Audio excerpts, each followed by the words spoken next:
I don't think the mayor understands what's going to happen on November 1st. There is going to be a catastrophic staffing shortage. I was told not to use the word manpower. Staffing shortage if 3,500 firefighters that are currently unvaccinated are told to not go to work. We've been scraping together people to show up for work for the last several months just to keep firehouses open. You're going to see dozens and dozens of firehouses closed. You're going to see response times climb. It is inevitable. Lives are going to be lost. That is irrefutable. Did you hear what the fire department of New York's union president just said? That number he spit out? 3,500, 3,500 they've got to fill quickly over vaccine mandates.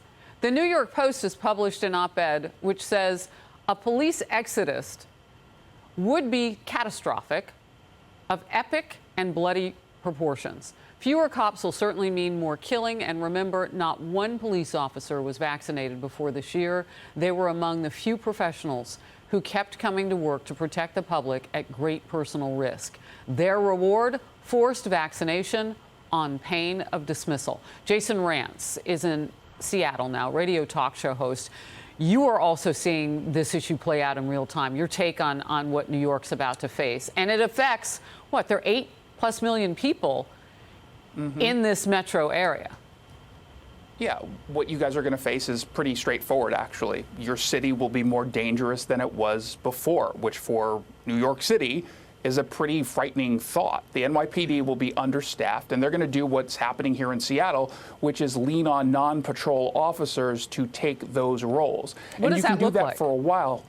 Well, what it looks like is a detective who's working on a murder case is no longer working on that murder case, or a domestic violence unit officer gets to respond to 911 calls. That means that the criminals that they're trying to nab on previous crimes are still out there recommitting. Yeah. And then, of course, on the firefighting side, you lose all those firefighters. Understand that, for the most part, these shifts are 24 hours. So what they're going to do is lean on overtime, which, number one, is incredibly expensive.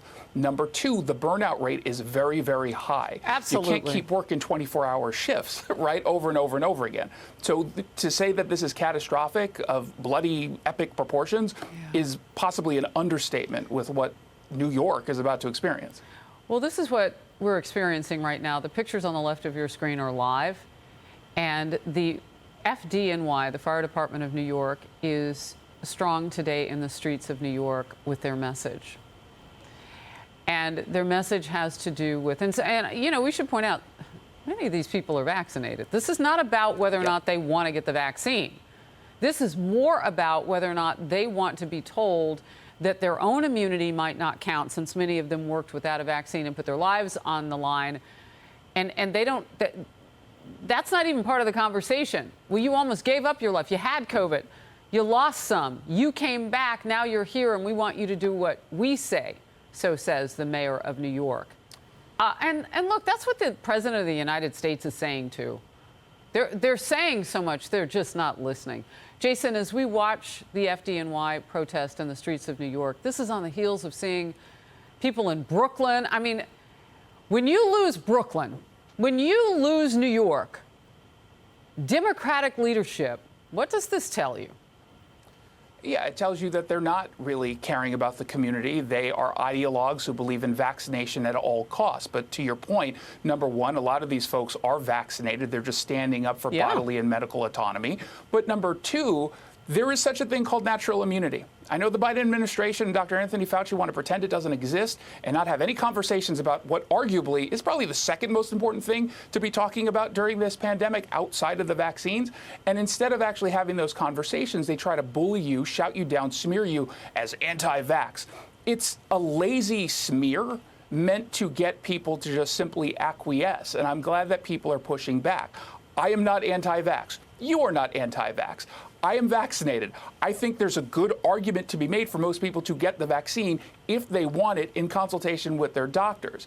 It's not anti-vax to be anti-mandate. It's pro-freedom to be anti-mandate. And I think that's the leading issue here, whether we're talking about New York City or Chicago, San Francisco, or Seattle. That's what we're hearing on the ground. This is a slippery slope, because let's say you get to the 100% vaccination rate that they want. Okay, well, if COVID doesn't go away, and we know it's not going to go away after that, Well, then what will they demand? As a condition of employment, what will they demand? Why are we okay with that?